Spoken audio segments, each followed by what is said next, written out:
جب وہ زبور کی تلاوت کرتے تو پرندے بھی ہوا میں ٹھہر کر ان کے ساتھ ذکر الہی میں شامل ہو جاتے۔ اسی طرح پہاڑ، شجر اور دیگر جانور بھی ان کے ساتھ اللہ تعالیٰ کی تسبیح کرتے۔ اللہ رب العزت نے پتھروں اور درختوں میں بھی ایک طرح کی زندگی رکھی ہے، یہ الگ بات ہے کہ ہمیں اس کا شعور نہیں۔ سورہ بنی اسرائیل کی آیت نمبر 44 میں اللہ تعالیٰ فرماتے ہیں، ساتوں آسمان اور زمین اور جو بھی ان میں ہے وہ سب اسی کی تسبیح کر رہے ہیں، ایسی کوئی چیز نہیں جو اسے پاکیزگی اور تعریف کے ساتھ یاد نہ کرتی ہو۔ ہاں، یہ صحیح ہے کہ تم اس کی تسبیح کو سمجھ نہیں سکتے۔ دوستو، یہ آپ علیہ السلام کا ایک عظیم معجزہ تھا کہ ہر چیز آپ کے ساتھ مل کر اللہ کی تسبیح کرتی تھی، اور اس کے علاوہ بھی اللہ نے آپ علیہ السلام کو معجزات عطا کر رکھے تھے۔ سورہ سبا کی آیت نمبر 10 اور 11 میں اللہ تبارک و تعالیٰ نے حضرت داؤد علیہ السلام کو دوسرا معجزہ یہ عطا فرمایا تھا کہ لوہے کو ان کے لیے موم کی طرح نرم فرما دیا، جیسا کہ اللہ تعالیٰ نے ارشاد فرمایا، اور ان کے لیے ہم نے لوہے کو نرم کر دیا کہ کشادہ زیرہیں بناؤ اور کڑیوں کو اندازے سے جوڑو اور نیک عمل کرو۔ حضرت حسن بصری رحمت اللہ علیہ، قتادہ اور اعمش رحمت اللہ علیہ فرماتے ہیں کہ اللہ نے لوہے کو ان کے لیے نرم کر دیا، حتیٰ کہ بغیر آگ و بھٹی کے اپنے ہاتھ کے ساتھ اسے ہر طرح سے موڑ لیا کرتے تھے۔ انہیں لوہا موڑنے کے لیے ہتھوڑے کی ضرورت پڑتی اور نہ کسی دوسرے اوزار کی، وہ موم کی طرح ہاتھ سے ان کی کڑیاں بنا لیتے تھے۔ حضرت قتادہ رحمت اللہ علیہ فرماتے ہیں کہ سب سے پہلے شخص جنہوں نے کڑیوں کی انتہائی محفوظ زرہ بنائی وہ حضرت داؤد علیہ السلام ہیں۔ اسے پہلے صاف چادر کی زرہیں بنتی تھیں۔ ابن شوذب رحمت اللہ علیہ فرماتے ہیں کہ آپ علیہ السلام دن میں ایک زرہ بنا لیا کرتے جو 600 درہم میں فروخت ہوتی تھی۔ دوستو، جہاں تک بات ہے زرہ سازی کی حکمت کی، تو اللہ تعالیٰ ارشاد فرماتے ہیں سورہ انبیاء میں فرمایا، اور ہم نے اسے یعنی داؤد علیہ السلام کو تمہارے لیے لباس بنانے کا ہنر سکھایا تاکہ لڑائی کے ضرر سے تمہارا بچاؤ ہو۔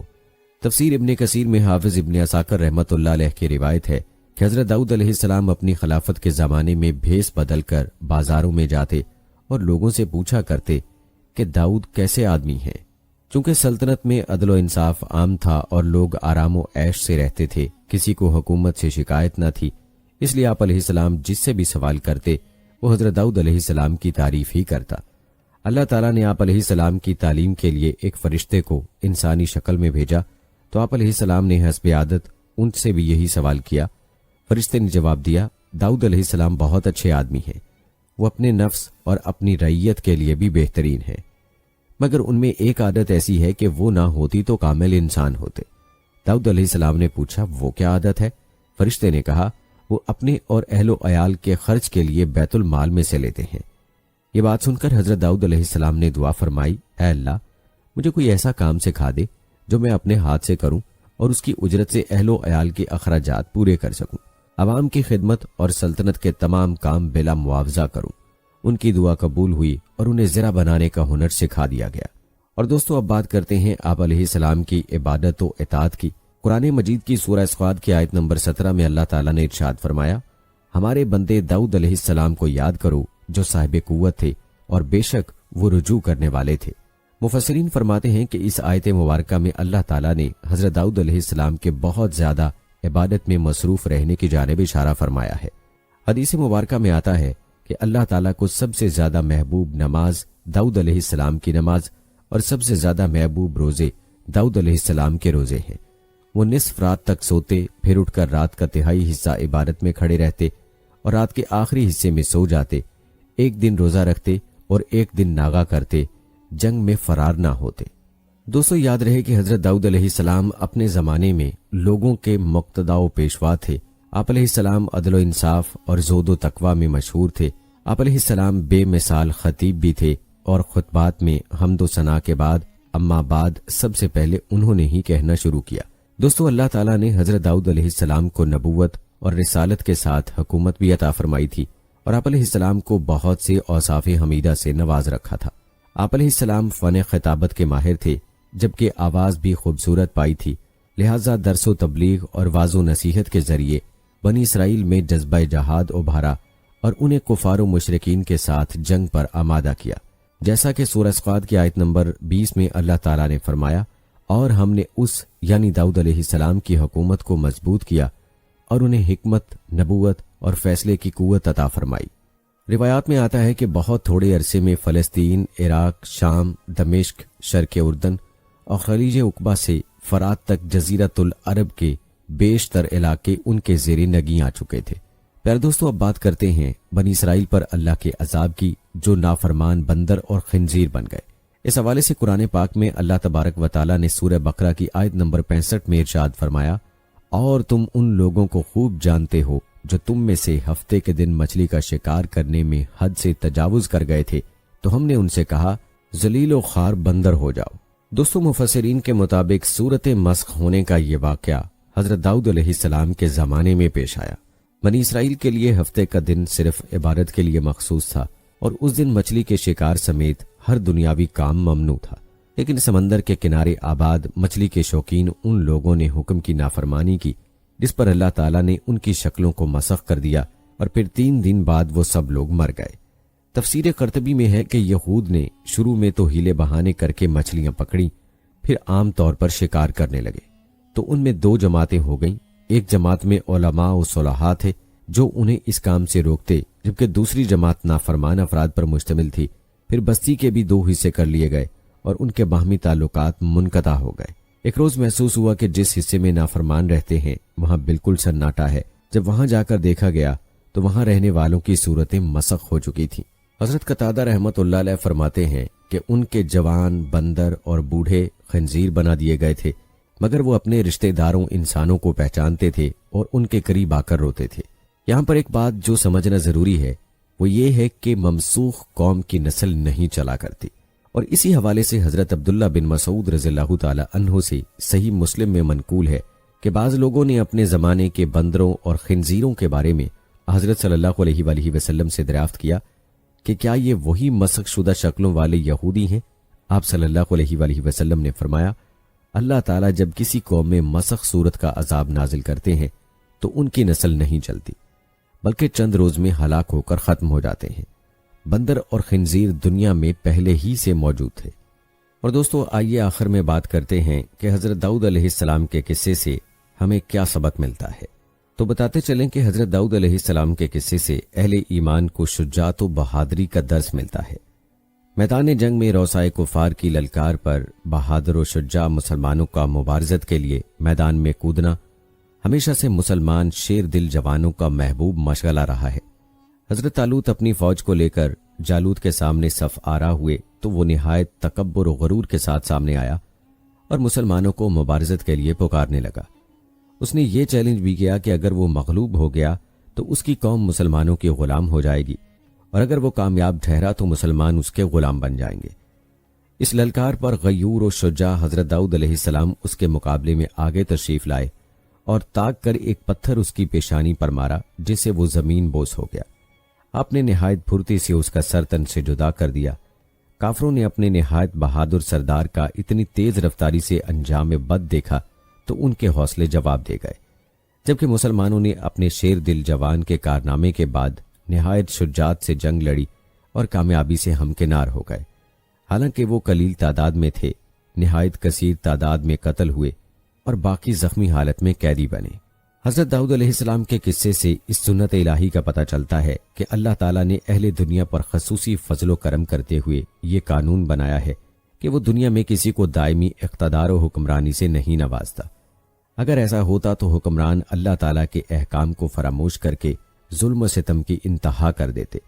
اس لیے اللہ تعالیٰ انسانوں کے ایک گروہ کو کچھ عرصہ اقتدار دیتا ہے، پھر اس کے ظلم و ستم کا خاتمہ دوسرے گروہ کے ذریعے سے کر دیتا ہے تاکہ انسانیت کو نجات ملے اور ظالم اپنے انجام کو پہنچیں۔ اللہ تعالیٰ نے اس حکمت الہی کا اظہار فرماتے ہوئے فرمایا، اگر اللہ تعالیٰ بعض لوگوں کو بعض سے دفع نہ کرتا تو زمین میں فساد پھیل جاتا، لیکن اللہ تعالیٰ دنیا والوں پر بڑا فضل و کرم کرنے والا ہے۔ پھر اسی طرح سورہ حج میں اللہ تعالیٰ نے فرمایا، اگر اللہ تعالیٰ بعض لوگوں کو بعض سے نہ ہٹاتا رہتا تو عبادت خانے اور گرجے اور یہودیوں کے معبد اور وہ مسجدیں سب ڈھائے جا چکے ہوتے جہاں اللہ کا نام بکثرت لیا جاتا ہے۔ لہذا تاریخ انسانی اللہ تعالیٰ کی اسی سنت کے شواہد سے بھری پڑی ہے۔ دنیا میں آنے والے ہر جابر، ظالم اور زبردست کو اللہ تعالیٰ نے ایک وقت تک غلبہ و اقتدار سے نوازا اور پھر اس کی رسی کھینچ کر دوسرے گروہ کو غلبہ و حکمرانی عطا کر دی۔ ظالم منگول، تاتاری، جرمن نازی، روسی، برطانوی استعمار دور ماضی کے عبرت انگیز نمونے ہیں جو موجودہ سپر پاور اور اس کے حاشیہ برداروں کے لیے نمونہ عبرت ہونے چاہیے۔ تاریخ اسلامی پر نظر دوڑائیں تو ابتدائی اسلام میں قریش مکہ غریب مسلمانوں پر ہر قسم کا ظلم و ستم ڈھاتے دکھائی دیتے ہیں، انہیں بیت اللہ اور مکہ مکرمہ کی سرزمین سے ہجرت پر مجبور کر دیتے ہیں، لیکن چندی سالوں بعد ان کا سارا غلبہ و غرور انہی غریب مسلمانوں کے قدموں تلے ہوتا ہے اور وہ بخشش کی بھیک مانگتے دکھائی دیتے ہیں۔ حضرت داؤد علیہ السلام کے قصے سے فیصلہ کرنے کے آداب اور قاضی کے آداب کا پتہ چلتا ہے۔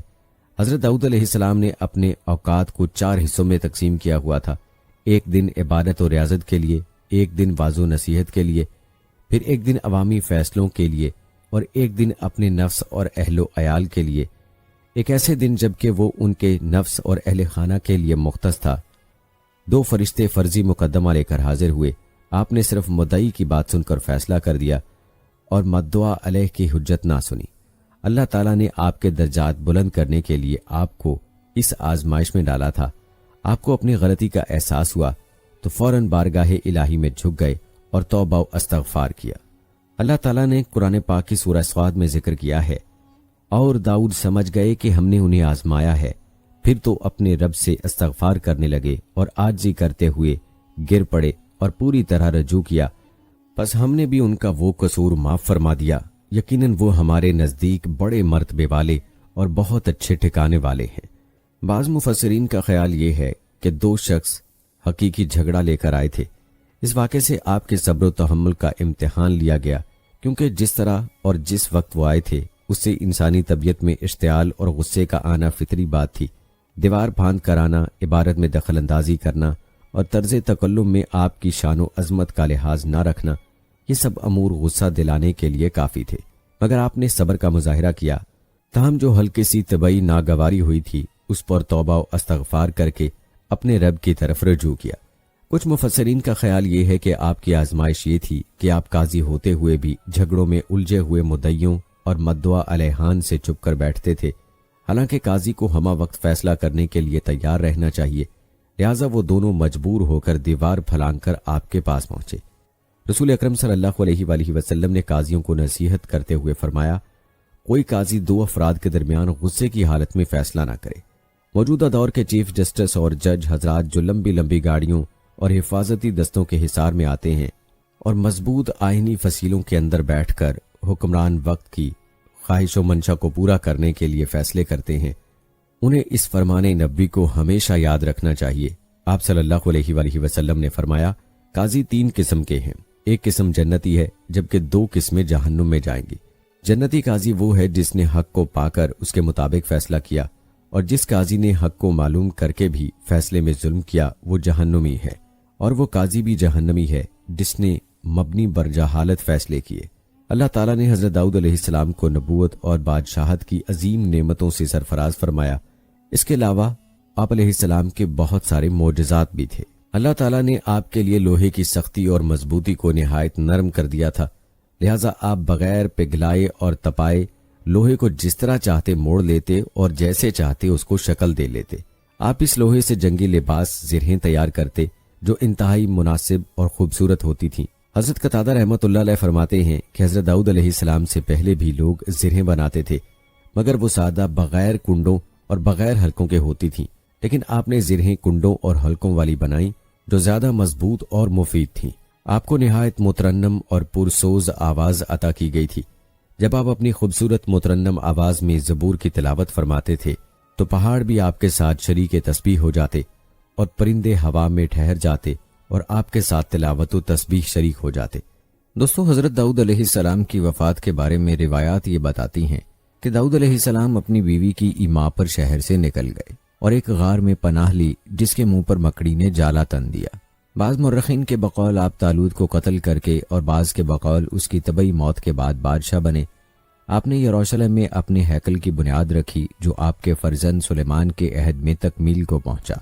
بائبل کے بیان کے مطابق آپ نے بنی اسرائیل پر 40 برس حکومت کی اور کہن سالی میں وفات پا کر آپ اسرائیل کے شہر سیون میں دفن ہوئے۔ دوستو، یہ تھا تفصیلی تذکرہ حضرت داؤد علیہ السلام کی زندگی کے حالات و واقعات کا۔ آئیے اب اس واقعے کا اور اس تہمت اور الزام کا تذکرہ کرتے ہیں جو آپ علیہ السلام پر لگائی جاتی ہے۔ یہ الزام کیا ہے اور کس نے لگایا ہے، مکمل تفصیل آپ کو بتاتے ہیں، لہٰذا ویڈیو کو آپ نے اسکپ نہیں کرنا۔ دوستو، یہ تہمت قرآن پاک میں بیان کیے گئے دمبیوں والے واقعے سے متعلق ہے جو کہ بائبل میں یہودیوں کی جانب سے لگائی گئی ہے۔ یہ واقعہ قرآن پاک کی آیات میں اس طرح بیان ہوا ہے: اے نبی، صبر کرو ان باتوں پر جو یہ لوگ بناتے ہیں، اور ان کے سامنے ہمارے بندے داؤد کا قصہ بیان کرو جو بڑی قوتوں کا مالک تھا، ہر معاملے میں اللہ کی طرف رجوع کرنے والا تھا۔ ہم نے پہاڑوں کو اس کے ساتھ مسخر کر رکھا تھا کہ صبح و شام وہ اس کے ساتھ تسبیح کرتے تھے، پرندے سمٹ آتے اور سب کے سب اس کی تسبیح کی طرف متوجہ ہو جاتے تھے۔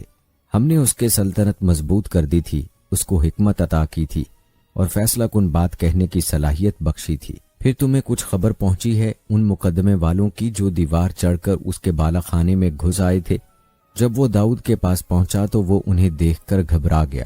انہوں نے کہا، ڈریے نہیں، ہم دو فریق مقدمہ ہیں جن میں سے ایک نے دوسرے پر زیادتی کی ہے۔ آپ ہمارے درمیان ٹھیک ٹھیک حق کے ساتھ فیصلہ کر دیجئے، بے انصافی نہ کیجئے اور ہمیں راہ راست بتائیے۔ یہ میرا بھائی ہے، اس کے پاس 99 دمبیاں ہیں اور میرے پاس صرف ایک ہی دمبی ہے۔ اس نے مجھ سے کہا کہ یہ ایک دمبی بھی میرے حوالے کر دے، اور اس نے گفتگو میں مجھے دبا لیا۔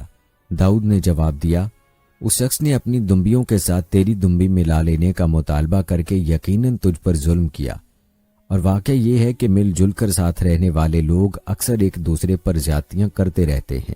بس وہی لوگ اس سے بچے ہوئے ہیں جو ایمان رکھتے اور عمل صالح کرتے ہیں، اور ایسے لوگ کم ہی ہیں۔ یہ بات کہتے کہتے داؤد سمجھ گیا کہ یہ تو ہم نے دراصل اس کی آزمائش کی ہے، چنانچہ اس نے اپنے رب سے معافی مانگی اور سجدے میں گر گیا اور رجوع کر لیا۔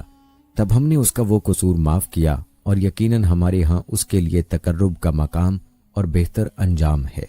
اے داؤد، ہم نے تجھے زمین میں خلیفہ بنایا ہے، لہٰذا تو لوگوں کے درمیان حق کے ساتھ حکومت کر اور خواہش نفس کی پیروی نہ کر کہ وہ تجھے اللہ کی راہ سے بھٹکا دے گی۔ جو لوگ اللہ کی راہ سے بھٹکتے ہیں، یقیناً ان کے لیے سخت سزا ہے کہ وہ یوم الحساب کو بھول گئے۔ دوستو، مولانا سید ابو العلی مودودی نے اس واقعے پر بائبل کے حوالے سے اپنا تبصرہ لکھا ہے۔ وہ لکھتے ہیں، جن لوگوں نے بائبل، عیسائیوں اور یہودیوں کی کتاب مقدس کا مطالعہ کیا ہے، ان سے یہ بات پوشیدہ نہیں ہے کہ اس میں حضرت داؤد علیہ السلام پر اور یا حطے کی بیوی سے زنا کرنے اور پھر یا کو ایک جنگ میں قصدن ہلاک کروا کر اس کی بیوی سے نکاح کر لینے کا صاف صاف الزام لگایا گیا ہے، اور یہ بھی کہا گیا ہے کہ یہی عورت جس نے ایک شخص کی بیوی ہوتے ہوئے اپنے آپ کو داؤد کے حوالے کیا تھا، حضرت سلیمان علیہ السلام کی ماں تھی۔ یہ پورا قصہ بائبل کی کتاب سمویل دوم باب 11-12 میں نہایت تفصیل کے ساتھ درج ہے۔ نزول قرآن سے صدیوں پہلے یہ بائبل میں درج ہو چکا تھا۔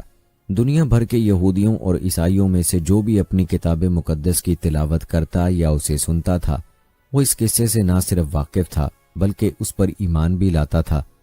انہی لوگوں کے ذریعے سے یہ دنیا میں مشہور ہوا، اور آج تک حال یہ ہے کہ مغربی ممالک میں بنی اسرائیل اور عبرانی مذہب کی تاریخ پر کوئی کتاب ایسی نہیں لکھی جاتی جس میں حضرت داؤد کے خلاف اس الزام کو دہرایا نہ جاتا ہو۔ اس مشہور قصے میں یہ بات بھی ہے کہ خداوند نے ناتن کو داؤد کے پاس بھیجا۔ اس نے اس کے پاس آ کر اس سے کہا کہ کسی شہر میں 2 شخص تھے، ایک امیر دوسرے غریب۔ اس امیر کے پاس بہت سے ریوڑ اور گلے تھے، پر اس غریب کے پاس بھیڑ کی ایک پٹھیا کے سوا کچھ نہ تھا جسے اس نے خرید کر پالا تھا، اور وہ اس کے اور اس کے بچوں کے ساتھ بڑھی تھی۔ وہ اسی نوالے میں کھاتی اور اس کے پیالے سے پیتی اور اس کی گود میں سوتی تھی، اور اس کے لیے بطور بیٹی کے تھی۔ اور اس امیر کے ہاں کوئی مسافر آیا، سو اس نے مسافر کے لیے جو اس کے ہاں آیا تھا پکانے کو اپنے ریوڑ اور گلے میں سے کچھ نہ دیا، بلکہ اس غریب کی بھیڑ لے لی اور اس شخص کے لیے جو اس کے ہاں آیا تھا پکائی۔ تب داؤد کا غضب اس شخص پر بشدت بھڑکا، اور اس نے ناتن سے کہا کہ خداوند کی حیات کی قسم، وہ شخص جس نے یہ کام کیا واجب القتل ہے۔ اس شخص کو اس بھیڑ کا چگنا بھرنا پڑے گا، کیونکہ اس نے ایسا کام کیا اور اسے ترس نہ آیا۔ تب ناتن نے داؤد سے کہا کہ وہ شخص تو ہی ہے، تو نے حتیٰ اور یاہ کو تلوار سے مارا اور اس کی بیوی لے لی تاکہ وہ تیری بیوی بنے، اور اس کو بنی غمون کی تلوار سے قتل کروایا۔ دوستو، اس قصے اور اس کی اس شہرت کی موجودگی میں یہ ضرورت باقی نہ تھی کہ قرآن مجید میں اس کے متعلق کوئی تفصیلی بیان دیا جاتا۔ اللہ تعالیٰ کا یہ قاعدہ بھی نہیں کہ وہ اپنی کتاب پاک میں ایسی باتوں کو کھول کر بیان کرے، اس لیے یہاں پردے ہی میں اس کی طرف اشارہ بھی کیا گیا ہے، اور اس کے ساتھ یہ بھی بتا دیا گیا ہے کہ اصل واقعہ کیا تھا اور اہل کتاب نے اسے بنا کیا دیا ہے۔ اصل واقعہ جو قرآن مجید کے بیان کردہ بیان سے صاف سمجھ میں آتا ہے وہ یہ ہے کہ حضرت داؤد علیہ السلام نے اور یا جو کچھ بھی اس شخص کا نام رہا ہو سے محض یہ خواہش ظاہر کی تھی کہ وہ اپنی بیوی کو طلاق دے دے، اور چونکہ یہ خواہش ایک عام آدمی کی طرف سے نہیں بلکہ ایک جلیل القدر فرما روا اور ایک زبردست دینی عظمت رکھنے والی شخصیت کی طرف سے رعایا کے ایک فرد کے سامنے ظاہر کی گئی تھی، اس لیے وہ شخص کسی ظاہری جبر کے بغیر بھی اپنے آپ کو اسے قبول کرنے پر مجبور پا رہا تھا۔ اس موقع پر قبل اس کے کہ وہ حضرت داؤد کی فرمائش کی تعمیل کرتا، قوم کے دو نیک آدمی اچانک حضرت داؤد کے پاس پہنچ گئے اور انہوں نے ایک فرضی مقدمے کی صورت میں یہ معاملہ ان کے سامنے پیش کر دیا۔ حضرت داؤد ابتدا میں تو یہ سمجھے کہ یہ واقعی کوئی مقدمہ ہے، چنانچہ انہوں نے اسے سن کر اپنا فیصلہ سنا دیا، لیکن زبان سے فیصلے کے الفاظ نکلتے ہی ان کے ضمیر نے تنبیہ کی کہ یہ تمثیل پوری طرح ان کے اور اس شخص کے معاملے پر چسپاں ہوتی ہے، اور جس فعل کو وہ ظلم قرار دے رہے ہیں اس کا صدور خود ان سے اس شخص کے معاملے میں ہو رہا ہے۔ یہ احساس دل میں پیدا ہوتے ہی وہ سجدے میں گر گئے اور توبہ کی اور اپنے اس فعل سے رجوع فرما لیا۔ دوستو، اب سوال یہ ہے کہ بائبل میں اس واقعے کی وہ گھناؤنی شکل کیسے بنی؟ تو یہ بات بھی تھوڑے سے غور کے بعد سمجھ میں آ جاتی ہے۔ معلوم ایسا ہوتا ہے کہ حضرت داؤد کو اس خاتون کی خوبیوں کا کسی ذریعے سے علم ہو گیا تھا، اور ان کے دل میں یہ خیال پیدا ہوا تھا کہ ایسی لائق عورت ایک معمولی افسر کی بیوی ہونے کی بجائے ملک کی ملکہ ہونی چاہیے۔ اس خیال سے مغلوب ہو کر انہوں نے اس کے شوہر سے یہ خواہش ظاہر کی کہ وہ اسے طلاق دے دے۔ اس میں کوئی قباحت انہوں نے اس لیے محسوس نہ کی کہ بنی اسرائیل کے ہاں یہ کوئی مایوب بات نہ سمجھی جاتی تھی، ان کے ہاں یہ ایک معمولی بات تھی کہ ایک شخص اگر کسی کی بیوی کو پسند کرتا تو بے تکلف اس سے درخواست کر دیتا تھا کہ اسے میرے لیے چھوڑ دے۔ ایسی درخواست پر کوئی برا نہ مانتا تھا، بلکہ بسا اوقات دوست ایک دوسرے کے پاس و خاطر سے بیوی کو خود طلاق دے دیتے تھے تاکہ دوسرا اس شخص سے شادی کر لے۔ لیکن یہ بات کرتے وقت حضرت داؤد کو اس امر کا احساس نہ ہوا کہ ایک عام آدمی کی طرف سے اس طرح کی خواہش کا اظہار تو جبر و ظلم کے عنصر سے خالی ہو سکتا ہے، مگر ایک فرما روا کی طرف سے جب ایسی خواہش ظاہر کی جائے تو وہ جبر سے کسی طرح بھی خالی نہیں ہو سکتی۔ اس پہلو کی طرف جب اس تمثیلی مقدمے کے ذریعے سے ان کی توجہ دلائی گئی تو وہ بلا تعمل اپنی اس خواہش سے دستبردار ہو گئے اور بات آئی گئی ہو گئی۔ مگر بعد میں کسی وقت جب ان کی کسی خواہش اور کوشش کے بغیر اس خاتون کا شوہر ایک جنگ میں شہید ہو گیا اور انہوں نے اس سے نکاح کر لیا تو یہودیوں کے خبیث ذہن نے افسانہ تراشی شروع کر دی، اور یہ خبیث نفس اس وقت اور زیادہ تیزی سے کام کرنے لگا جب بنی اسرائیل کا ایک گروہ حضرت سلیمان کا دشمن ہو گیا۔ ان محرکات کے زیر اثر یہ قصہ تصنیف کر ڈالا گیا کہ حضرت داؤد نے معاذ اللہ اور یا کی بیوی کو اپنے محل کی چھت پر سے اس حالت میں دیکھ لیا تھا کہ وہ برہنہ نہا رہی تھی۔ انہوں نے اس کو اپنے ہاں بلوایا اور اس سے زنا کا ارتکاب کیا، جس سے وہ حاملہ ہو گئی۔ پھر انہوں نے اوریا کو بنی امون کے مقابلے پر جنگ میں بھیج دیا اور فوج کے کمانڈر ہو آپ کو حکم دیا کہ اسے لڑائی میں ایسی جگہ مقرر کر دے جہاں وہ لازماً مارا جائے، اور جب وہ مارا گیا تو انہوں نے اس کی بیوی سے شادی کر لی اور اسی عورت کے پیٹ سے سلیمان علیہ السلام پیدا ہوئے۔ یہ تمام جھوٹے الزامات ظالموں نے اپنی کتاب مقدس میں ثبت کر دیے ہیں تاکہ نسلاً بعد نسل اسے پڑھتے رہیں اور اپنی قوم کے ان دو بزرگ ترین انسانوں کی تذلیل کرتے رہیں جو حضرت موسیٰ علیہ السلام کے بعد ان کے سب سے بڑے محسن تھے، معاذ اللہ۔ دوستو، افسوس کی بات تو یہ ہے کہ قرآن مجید کے مفسرین میں سے ایک گروہ نے تو ان افسانوں کو قریب قریب جوں کا توں قبول کر لیا ہے جو بنی اسرائیل کے ذریعے سے ان تک پہنچے ہیں۔ اسرائیلی روایات کا صرف اتنا حصہ انہوں نے ساقط کیا ہے جس میں حضرت داؤد علیہ السلام پر زنا کا الزام لگایا گیا تھا اور عورت کے حاملہ ہو جانے کا ذکر تھا۔ باقی سارا قصہ ان کی نقل کردہ روایات میں اسی طرح پایا جاتا ہے جس طرح وہ بنی اسرائیل میں مشہور تھا۔ دوسرے گروہ نے سرے سے اس واقعے ہی کا انکار کر دیا ہے کہ حضرت داؤد علیہ السلام سے کوئی ایسا فعل صادر ہوا تھا جو دنبیوں والے مقدمے سے کوئی مماثلت رکھتا ہو۔ اس کی بجائے وہ اپنی طرف سے اس قصے کی ایسی تعویلات کرتے ہیں جو بالکل بے بنیاد ہیں، جس کا کوئی ماخذ نہیں ہے، اور خود قرآن کے سیاق و سباق سے بھی وہ کوئی مناسبت نہیں رکھتی۔